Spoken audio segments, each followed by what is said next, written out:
Bonjour à tous les amis, j'espère que vous allez bien. Je vous fais une petite vidéo d'exercice qui sera très courte, avec des exercices très simples. Donc des étirements en torsion. Donc je vous rappelle malgré tout que l'étirement ne va pas agir sur la plasticité d'un muscle. Que l'étirement, il n'a qu'un rôle avéré d'antalgie. L'étirement n'allonge pas réellement le muscle, il va simplement ralentir, si tu veux, le fuseau neuromusculaire. Mais il ne va pas le couper. Seul l'état contracté du muscle coupe le signal du fuseau neuromusculaire. Et donc le meilleur moyen de relâcher un muscle, c'est de l'activer. C'est pourquoi je vous incite toujours à faire vos étirements après vos massages, une fois que le muscle est chaud, et plutôt le soir, à distance de vos séances d'exercice pour ne pas empêcher l'activation musculaire. Donc en général, ce que je conseille toujours aux gens, vous connaissez la chanson, je fais beaucoup de répétitions dans mes vidéos pour que ça devienne des automatismes. Il n'y a que comme ça qu'on apprend. Faut rabâcher, faut rabâcher. Un jour tu masses, t'étires, le lendemain tu renforces. Un jour tu masses, t'étires, le lendemain tu renforces. Comme ça, on est vraiment sur le côté effort-récupération. On est vraiment sur le côté, on protège du stress et on expose au stress. On trouve le juste milieu pour doser la contrainte.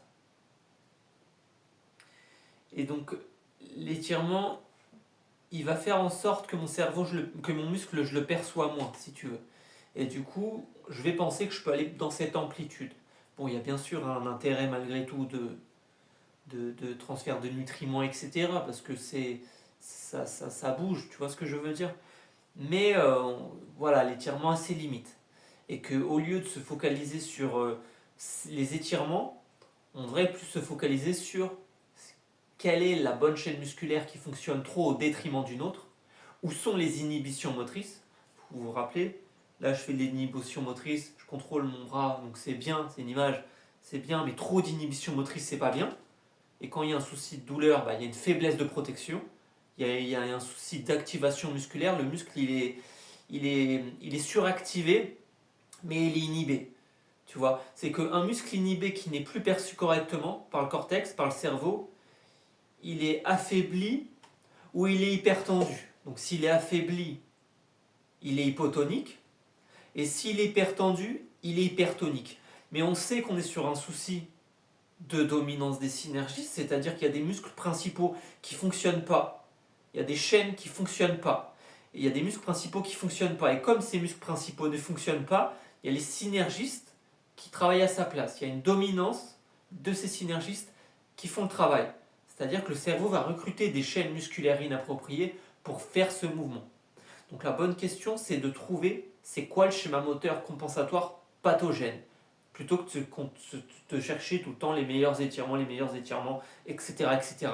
Être souple va pas te protéger de la douleur. Être souple, c'est simplement une ouverture d'intégration, comme le massage. Donc je vous ferai une vidéo que le massage, d'accord ? C'est que le massage, l'étirement, c'est pas que ça sert à rien, sinon je vous le ferai pas. Mon bébé, il est là-bas, là, vous voyez ? Bébé, oui. C'est pas que ça sert à rien, le massage, les étirements, c'est que c'est une ouverture de fenêtre d'intégration sur le vrai travail qui est le mouvement. Le mouvement juste et répété pour faire de l'ancrage cortical. Donc on masse, on étire, mouvement passif, mouvement actif, d'accord, mais quelque chose d'assez doux, vous avez compris l'idée, mobilisation articulaire douce, je vous ferai une vidéo sur des mouvements de mobilité articulaire douce, d'accord, pour créer de l'espace, puis seulement on va pouvoir faire un travail d'activation musculaire par le renforcement, et donc on va chercher de l'hypertrophie, et vous connaissez la chanson, on va faire un travail d'hypertrophie fonctionnelle, et donc de réadaptation, et donc d'intégration à long terme. Et les échecs de kinésithérapie se trouvent ou d'ostéopathie, peu importe, parce qu'il n'y a pas de prescription d'exercice adapté, parce qu'il n'y a pas d'étiologie clinique, c'est suffisamment précise. Il n'y a pas de précision là-dedans. T'as mal au cou, t'as mal au cou, t'as mal au dos, t'as mal au dos. Elle est où la cause ?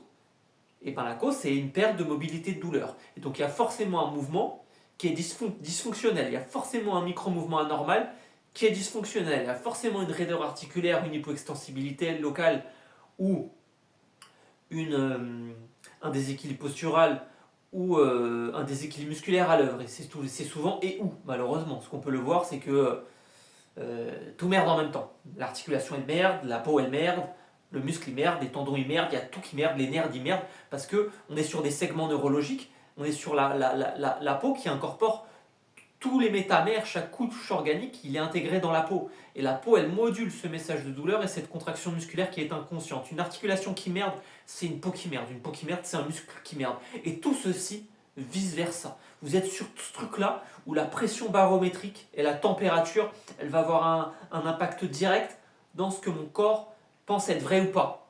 Et quand il y a un point trigger, il y a un abaissement au niveau des neurones sensoriels et des nocicepteurs. Et donc les nocicepteurs, c'est le TRPA1 et le TRPV1 qui vont nous intéresser. Bref, je m'égare, c'est pas le sujet de cette vidéo.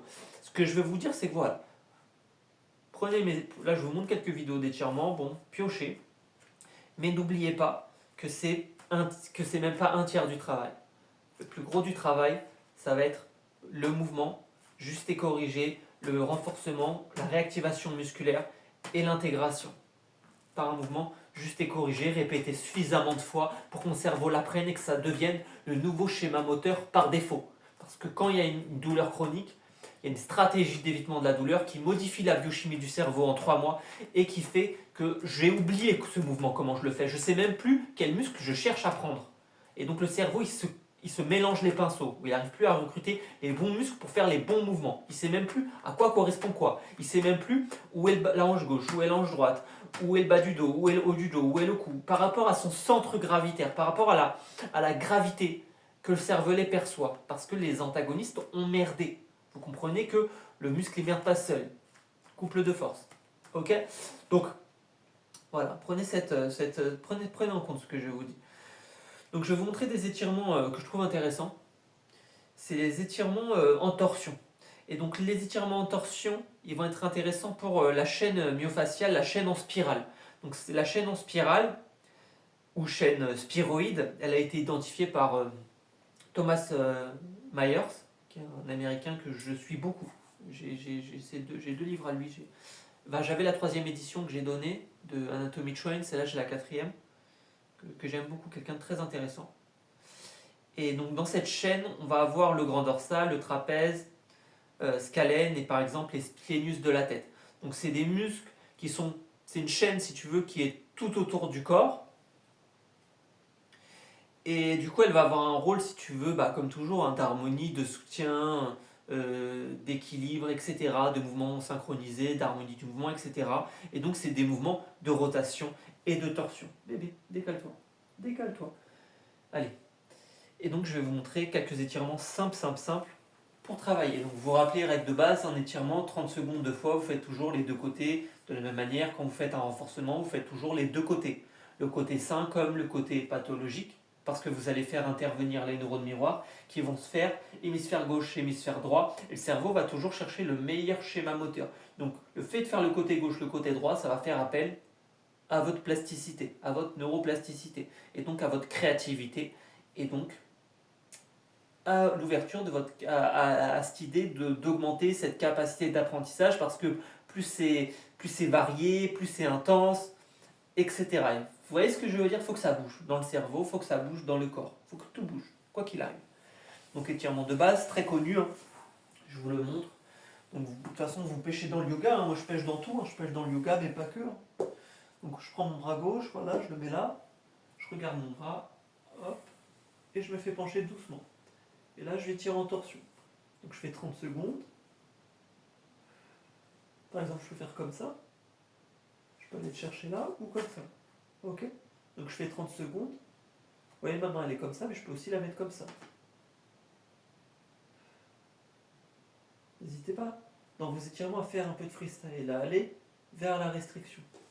Ok? Donc je fais 30 secondes, je fais une pause. Je refais 30 secondes, je redémarre. Et change de côté. D'accord? 30 secondes 2 fois, change de côté. Hop, allez-y doucement. Voilà, regarde mes jambes. Je les fais basculer doucement. Hop, je mets ma main ici pour bloquer mon genou. Hop, je prends mon bras. Et hop, je démarre. Celui-là, il est très connu. Et vous soufflez.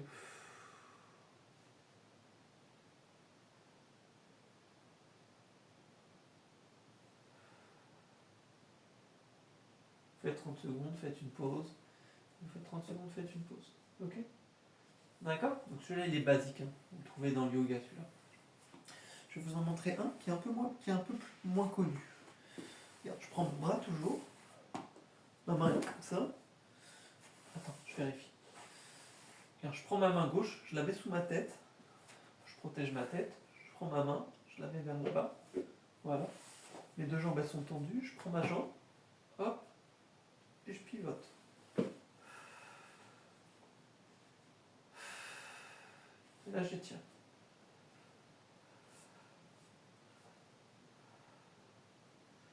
Vous voyez ce que je veux dire? Là, t'as vu, mon bras il se décolle tellement je suis déséquilibré. Au niveau de mon épaule, tellement mon épaule gauche est enroulée, tu vois. Ah, tellement je suis kyphosé, je pars. Ok. Hop. Je prends ma main droite, je la mets sous ma tête. Mon bras gauche, je le mets là-bas. Hop, je le mets comme ça. Hop, voilà. Et puis je fais le contraire.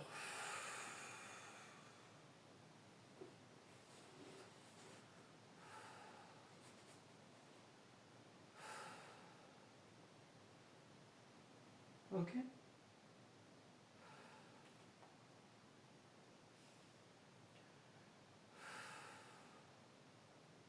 Faites 30 secondes, faites une pause, faites 30 secondes deux fois, comme toujours.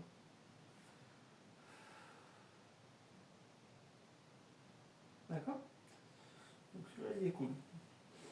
Je vais vous en montrer un autre. Enfin, deux autres encore. Je vais vous montrer. Ah oui, vous pouvez faire celui-là, regarde mon bras. Je le mets comme ça. Et regarde.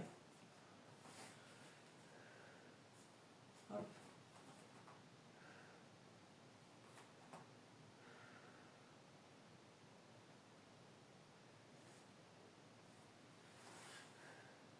Ok.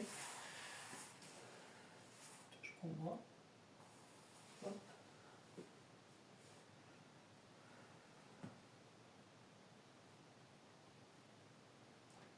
Vous allez vers la restriction, comme d'hab.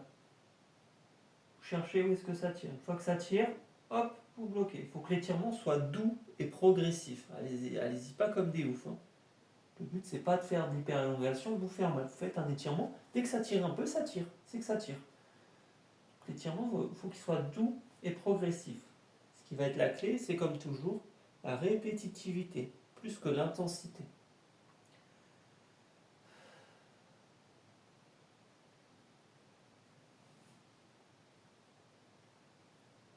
D'accord? Je pense que vous avez compris un peu le principe. Donc tu vois, je cherche un peu les restrictions dans mon épaule où elles sont.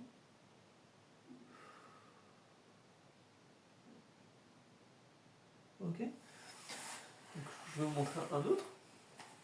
Je prends mon bras. Attends, regarde, je prends mon bras, je le mets derrière. Hop. Regarde, je prends mon pied.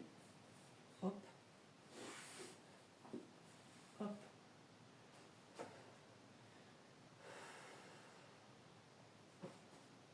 Je vais faire de dos, vous allez voir de dos comment c'est.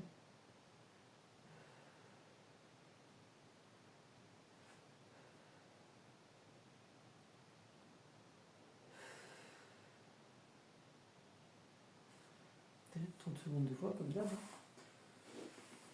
Regarde, du dos, là, vous allez mieux comprendre. Hop. Hop. Et là, je tiens.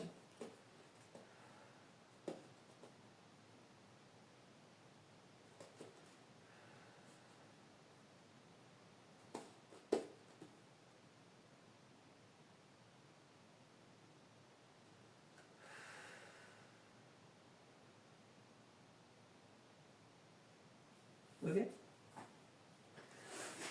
Je vais vous en montrer encore deux, tout simple.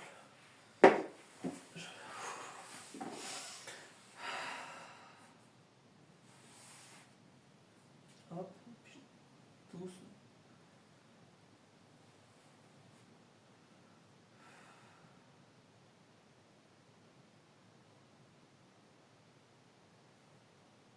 Ok? vous en montrer un. C'est un peu le level supérieur, d'accord? Tu vas doucement. Va-t'en bébé, là, je vais t'écraser. Va-t'en. Allez. Et je me tourne.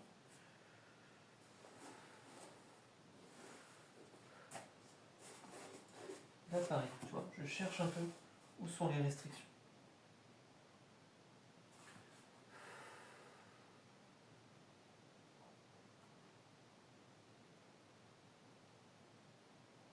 Tu vois, tu te balades, tu cherches où est-ce que ça tire. Ça tire, tu te balades.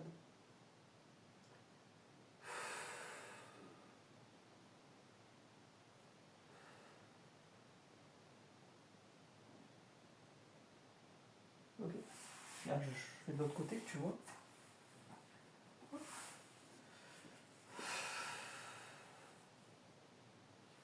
Hop, je bascule doucement. Clac. Je me tourne. Hop. Là, je me balade.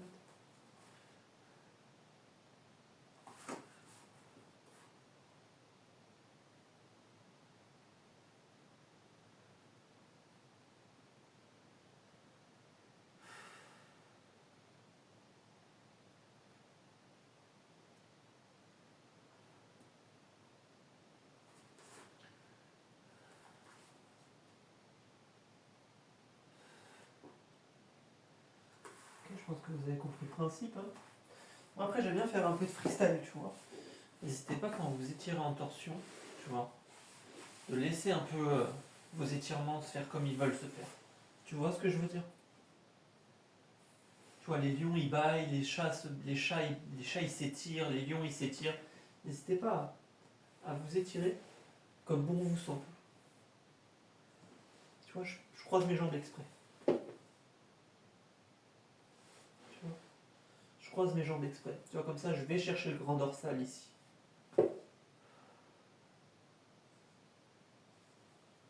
Vous cherchez à vous auto-agrandir.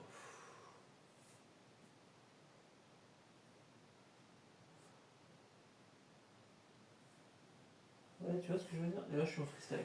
Je me laisse vraiment, hop, et je me bats, et je tourne. Tu vois, mes jambes sont toujours pliées. Elles sont pas comme ça.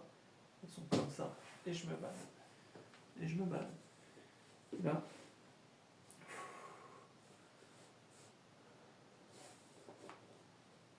Tu vois, mes mains, elles sont comme ça. Et tu vois, comme ça, je plie mes jambes, je plie mes jambes, je plie mes bras. Et je vais chercher les restrictions. Tout en cherchant cet auto-agrandissement vers le ciel.